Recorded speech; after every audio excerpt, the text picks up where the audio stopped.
Analogue circuit के MCQ यहाँ से रिज्यूम करते हैं। ऑपरेशन एम्पलीफायर हमारा टॉपिक है। तो पहला क्या कह रहा है कि output voltage V not of the circuit, ठीक है, हमें वो बताना है। यहाँ पे क्या है कि दोनों जो टर्मिनल है, ये इन्वर्टिंग टर्मिनल है, this is non inverting terminal, दोनों पे हमने वोल्टेज अप्लाई किया है V1 और V2।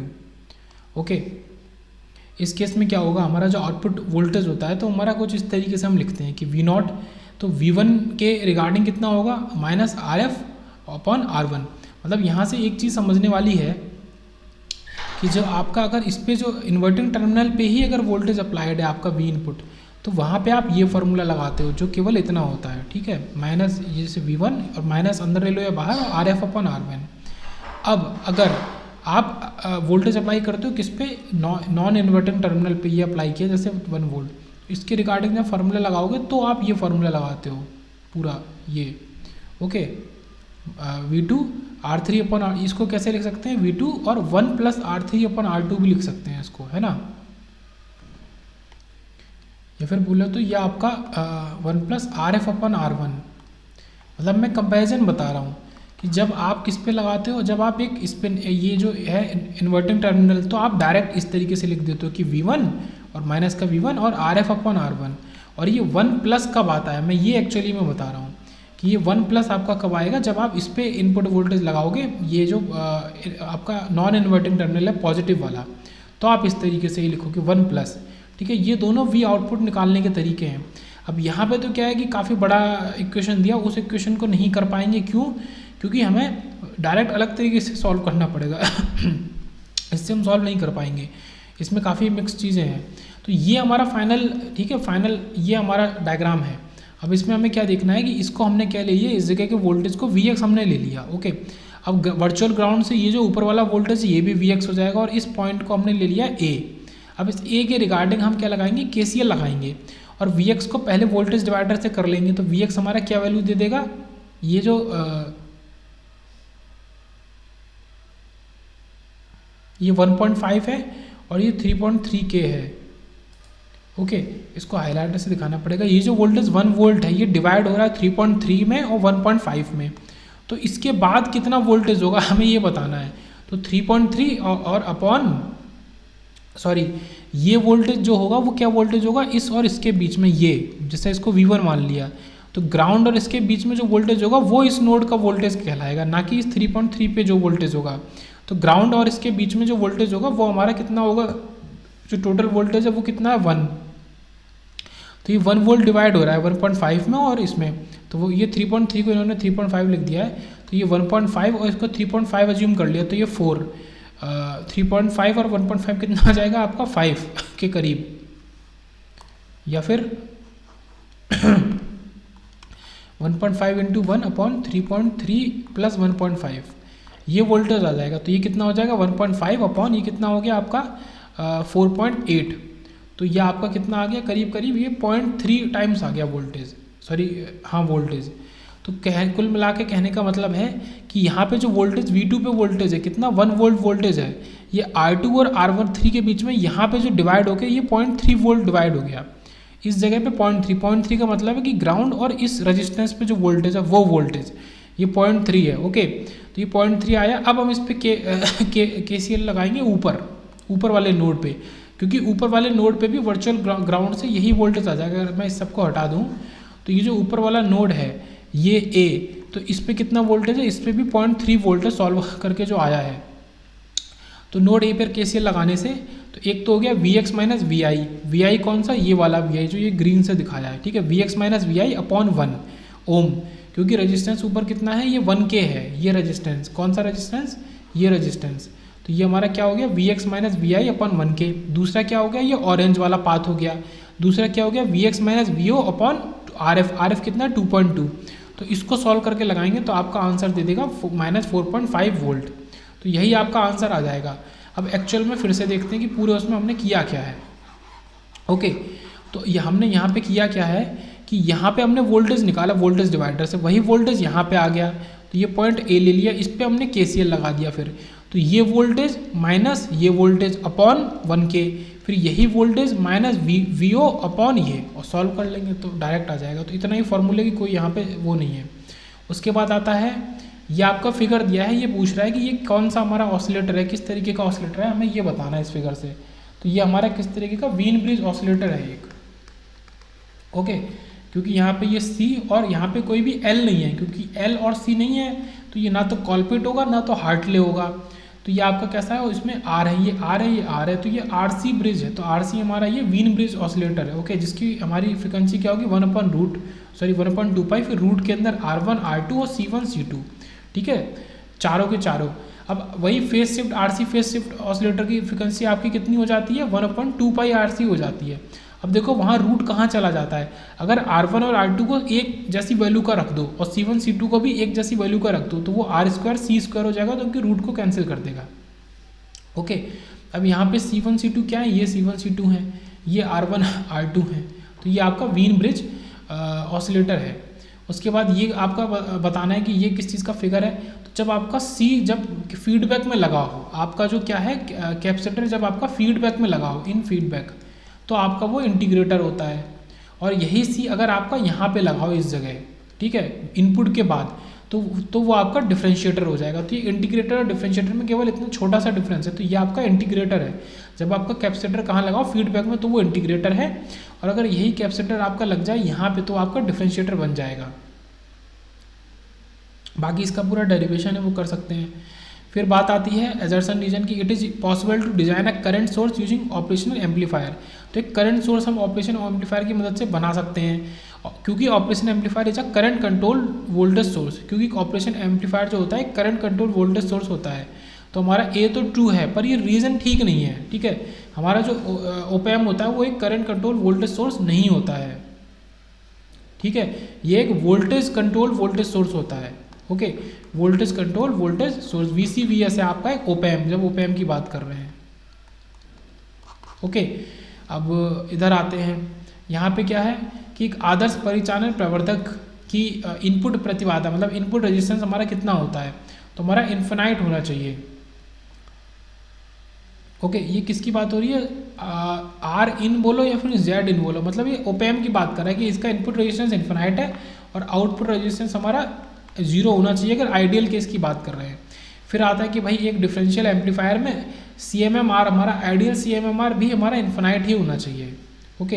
ये वैल्यूज इन्फिनाइट, केवल ये Z आउट है ये 0 होना चाहिए। और आगे चलते हैं 143 पे आते हैं, ये भी कुछ उसी तरीके का क्वेश्चन है, यहाँ पे भी दो आपके इनपुट दिए गए हैं।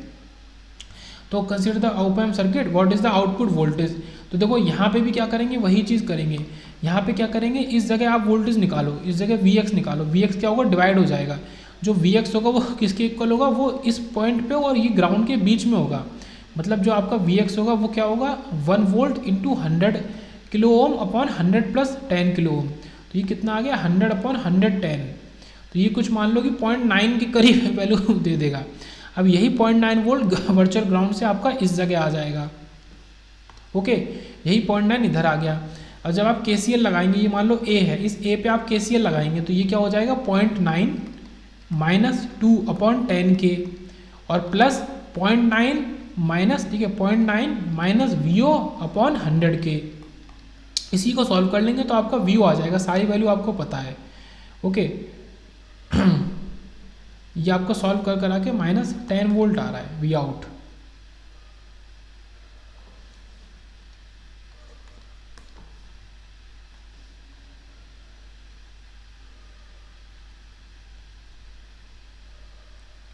और यहाँ पे इन्होंने वी आउट का दूसरा फॉर्मूला लगा लिया कि अगर आपको इस तरीके से दिया है, अच्छा यहाँ पे आपको नेगेटिव पॉजिटिव भी नहीं दिया है, तो आप V2 माइनस V1 करो और upon into R2 by R1 कर लो। उनका कहने का ये मतलब है। तो हमने 1 माइनस 2 किया, ठीक है, 1 और ये माइनस करके 2 और इंटू आपका ये रेजिस्टेंस और फिर ये रेजिस्टेंस और नीचे भी। यहाँ पे एक तो ये भी बात है कि ये एक्चुअल ये जो फीडबैक में है रेजिस्टेंस हमारा, और ये ग्राउंड और इसके बीच में भी सेम रेजिस्टेंस है और इनके आगे भी ये 10 ओम किलो ओम ही है। बाकी ये जो तरीका है कि यहाँ पे Vx को निकालना फिर वर्चुअल ग्राउंड से उसको ऊपर लेना, यहाँ पे KCL लगा देना, तो वो तरीके से भी आप कर सकते हैं। उसके बाद आता है कि operational amplifier has dash potential at inverting and non inverting terminal due to virtual ground. तो वर्चुअल ग्राउंड की प्रॉपर्टी से इक्वल हमारा या सेम बोलो या इक्वल पोटेंशियल होता है ऊपर और नीचे दोनों पे, इन्वर्टिंग और नॉन इन्वर्टिंग टर्मिनल पे। तो किसकी वजह से? वर्चुअल ग्राउंड की वजह से। उसके बाद एक क्वेश्चन देखते हैं, यहाँ पे क्या बात हो रही है कि for a given op amp CMRR हमको दिया है और डिफरेंशियल गेन दिया है। What is a common mode gain हमसे पूछा है। तो ये काफ़ी इजी क्वेश्चन है। CMRR का फॉर्मूला होता है AD differential gain upon common mode gain. तो कॉमन मोड गेन हमें निकालना है, तो इसके लिए हम इसको इधर भेज देंगे, इसको ऊपर भेज देंगे। तो ये AD अपॉन CMRR निकाल देंगे जो कि 1 दे देगा। तो कॉमन मोड गेन हमारा ACM यहाँ पे 1 हो जाएगा। नेक्स्ट क्वेश्चन देखिए, तो ये भी काफ़ी इंपॉर्टेंट क्वेश्चन है। तो इसमें बात हो रही है गेन बैंडविड्थ प्रोडक्ट की। तो ओपैम्प के लिए मैं बता दूं कि हमेशा गेन बैंडविड्थ प्रोडक्ट जो होता है वो कांस्टेंट ही रहता है। ओके, तो इस क्वेश्चन में हमसे क्या पूछा है? The voltage gain versus frequency curve दिया है, ठीक है। द गेन बैंडविड्थ प्रोडक्ट, ठीक है, गेन बैंडविड्थ प्रोडक्ट पूछा। तो आप उसके लिए ये तो बैंडविड्थ लोगे और ये जो गेन है ऊपर, ये जो dB में, इसको आप चेंज करोगे। dB को नॉर्मल वैल्यू में चेंज करने का तरीका मैंने बहुत पहले बताया कि 20 dB आपका क्या होता है? 10 की पावर 1 होता है। और जैसे ही आप इसको और बढ़ाओगे, 20 का 40 करोगे तो 10 की पावर 2 हो जाएगा, 60 करोगे तो 10 की पावर 3।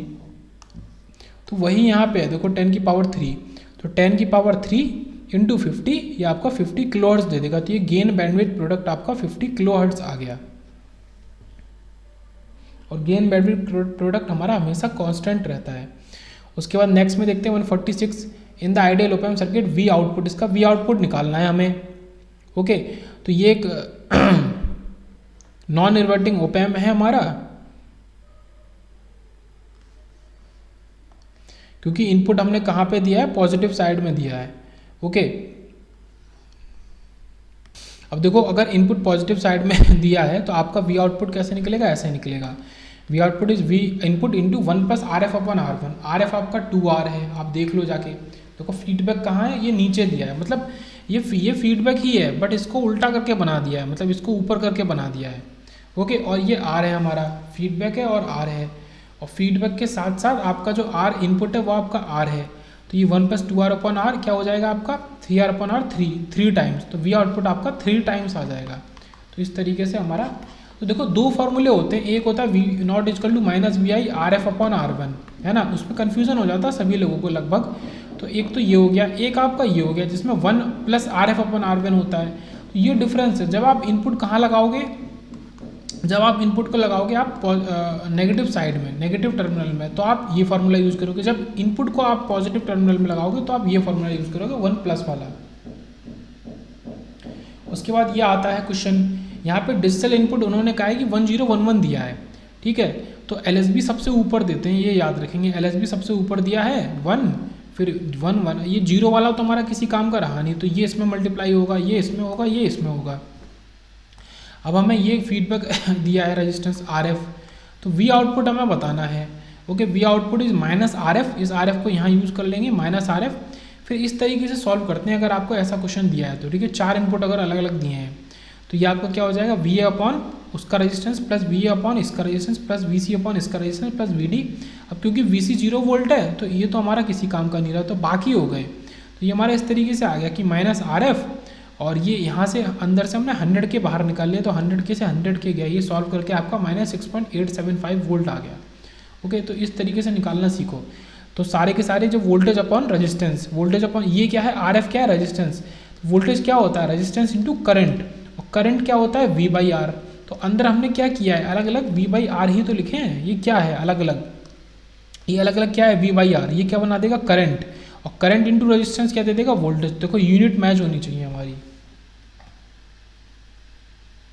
उसके बाद यहाँ बात करते हैं in the op amp circuit the load current IL हमें बतानी है, लोड करंट ये बतानी है जो इससे जा रही है।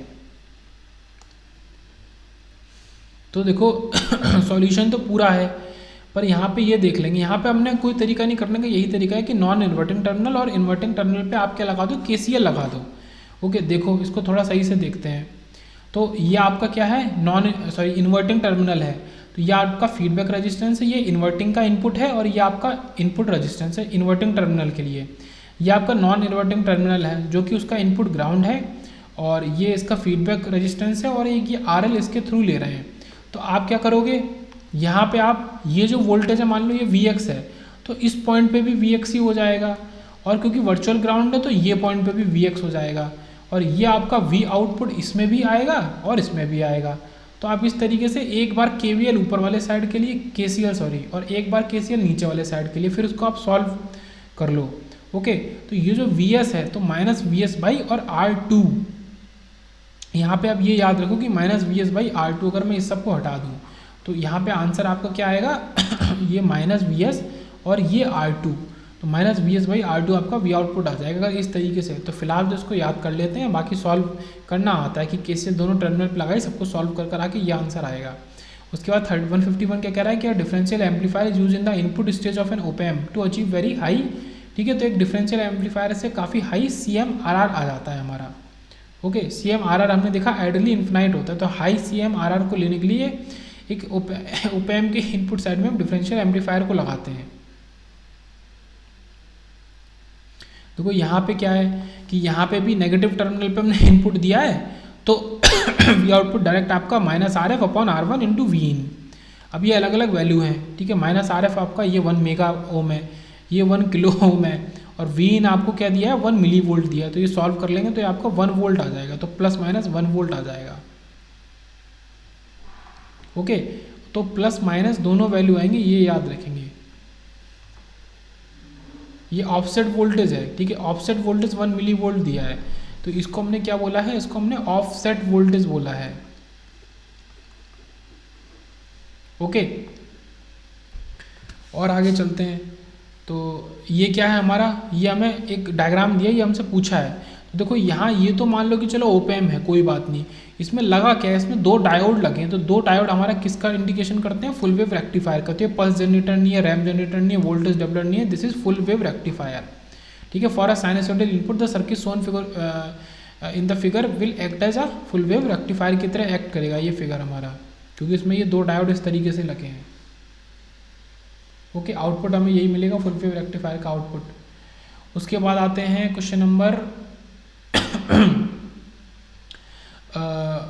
152 पे ISRO का क्वेश्चन है। इसमें क्या बात कर रहा है कि what is the output waveform V0 for a sinusoidal input of peak to peak amplitude 4 volt. तो इसका जो पीक टू पीक एम्पलीट्यूड हम इनपुट में दे रहे हैं वो 4 वोल्ट दे रहे हैं। Okay, that Z1 and Z2 are 2 identical zener diodes of 4.7 volt. तो ये दोनों हमारे जीनर डायोड आइडेंटिकल है 4.7 वोल्ट के। ओके, तो और R1 और R2 की वैल्यू अलग अलग दी है। R1 हमें दे दिया है 10 किलो ओम और R2 दे दिया है 20 किलो ओम। अभी हमसे पूछ रहा है कि हमें आउटपुट में क्या मिलेगा। ओके, आउटपुट में क्या मिलेगा, तो इनका आंसर है कि सेम एज इनपुट। जो हमारा इनपुट है, जो आप इनपुट में दोगे वही आपको आउटपुट में मिल जाएगा। क्योंकि ये जो 2 जीनर डायोड है ये लिमिटर या फिर क्लिपर की तरह हमारा काम करता है। तो कुल मिला के क्या है कि ये हमारा यहाँ से होते होते वोल्टेज चला जाएगा। तो मतलब क्या है कि जो इधर से जा रहा है, मतलब ये एक शॉर्ट सर्किट की तरह काम करेगा, दोनों हमारे शॉर्ट हो जाएंगे। तो उसके हिसाब से हमें जो इधर से जा रहा है वही इधर मिल जाएगा। मतलब बस यहाँ पे याद करने वाली बात है। तो अगर जो 2 जीनर डायोड वाला क्वेश्चन आ जाता है तो सेम एज इनपुट आपका V output same as input हो जाएगा। उसके बाद बट ये आपका इनकी ये चेंज हो जाएगी, ठीक है, डायरेक्शन। उसके बाद क्या आता है 153 में क्या कह रहा है कि इन्वर्टिंग OP-Amp है, the input bias current is -1 micro ampere, the input and the feedback resistances are 1 mega ohm. ठीक है, ये और ये दोनों 1 मेगा ओम उसने दे दिए हैं। फिर कह रहा है what will be the output voltage for an input volt of 2.5 volt. देखिए इनपुट वोल्ट दिया है 2.5 वोल्ट, और ये हमें क्या दिया, ऑफसेट करंट दी है -1 micro ampere, input bias current ये अलग से दे दी है। अब हमसे पूछ रहा है तो हम यहाँ पे क्या लगाएंगे, नोड लगाएंगे, KCL लगाएंगे इस पॉइंट पे। तो देखो इसका अगर मैंने वोल्टेज क्या माना, क्योंकि ये 0 है तो वर्चुअल ग्राउंड से ये भी 0 ही हो जाएगा। तो ये 0 हो जाएगा, तो ये 0 माइनस 0.5 तो ये 2.5, तो 2.5 अपॉन 1 मेगा ओम 1। इसी में इधर से हम ये करंट जोड़ देंगे, ठीक है, ये जो 1 मिली एम्पेयर, इसमें क्या है, एक करंट ये आ रही है, एक इस साइड से और एक इधर जाएगी, और ये किसके इक्वल हो गया, माइनस ऑफ V0 अपॉन फिर ये 1 मेगा ओम। तो ये सॉल्व कर लेंगे तो आपको -3.5 वोल्ट दे देगा वोल्टेज। ओके, सॉल्व करके तो ज़्यादातर देखो मैं इसको समराइज करता हूँ कि जो OP-Amp के क्वेश्चन है उसमें करना क्या है आपको। पहले तो ये चेक करना है कि आप इनपुट कहाँ लगा रहे हो। ये आपका ये इन्वर्टिंग टर्मिनल है और ये आपका नॉन इन्वर्टिंग टर्मिनल है, किस पे लगा रहे हो। उसके बाद आपको वर्चुअल ग्राउंड का कॉन्सेप्ट लगाना है, मतलब कि जो वोल्टेज नीचे है तो वही वोल्टेज आपका ऊपर होगा। फिर आपको नोडल लगाना है, किसी भी नोड में जो भी आपके नोड अवेलेबल है उन पर नोडल लगाना है, फिर सिंपल आपको नेटवर्क यहाँ पे लगाना है। तो आप ओपैम्प के क्वेश्चंस इस तरीके से सॉल्व कर सकते हैं। उसके बाद बात आती है कि ये जो क्वेश्चन है, ये जो डायग्राम है ये हमारा क्या है, यहाँ पे एक डायोड इधर दे दिया है, ओके, यहाँ पे रेफरेंस वोल्टेज दे रहे हैं और यहाँ पे V इनपुट दे रहे हैं और ये R2 के थ्रू यहाँ पे आउटपुट मिल रहा है। तो what will be the output, पहले तो आपको आउटपुट बताना है। और if a positive going unipolar pulse with an amplitude greater than VRF is applied at the input, तो VRF से ज़्यादा बड़ी पल्स हम अप्लाई कर रहे हैं इनपुट पे। अब ये एक्चुअली में पूरा जो डायग्राम ये सर्किट है, ये आपका बफर सर्किट है, ओके। तो आउटपुट हमारा क्या होगा, यहाँ पे V output will go high and remain high, तो हमारा V आउटपुट हाई हो जाएगा और हाई ही रहेगा। ये एक सर्किट बफर की तरह काम करेगा। तो सेम वैल्यू हमें मिलेगी पर और ज़्यादा एम्पलीफाइड वैल्यू मिलेगी, ओके, सेम वैल्यू मिलेगी पर और ज़्यादा एम्पलीफाइड वैल्यू मिलेगी, तो हाई होगा और हाई हो ही जाएगा।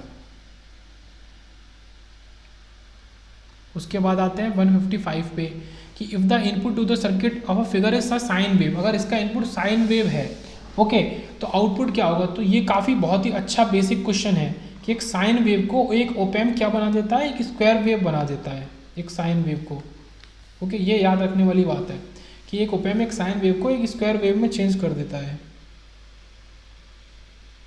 उसके बाद बात करिए कि high gain op-amp has a RF और R1 की value the, the correct statement is, एक हाई गेन ओपैम्प के पास RF आपका कितना है 10⁵ और RI, तो RF और RI का पहले एक रेशियो निकालते हैं। ये रेशियो क्या देगा आपको 10⁻² देगा, मेरे हिसाब से 100 देगा, तो 100 टाइम्स आ गया, तो गेन तो हाई है।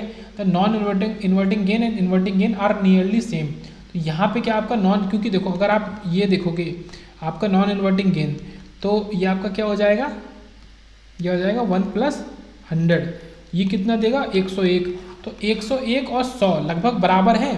तो यहाँ पे यही बात कर रहा है कि the inverting gain and the non inverting gain are nearly same, okay. यही देखो 100 और 101 को कंपेयर किया उसने, फिर बोला है कि ये दोनों सेम ही होंगे हमारे।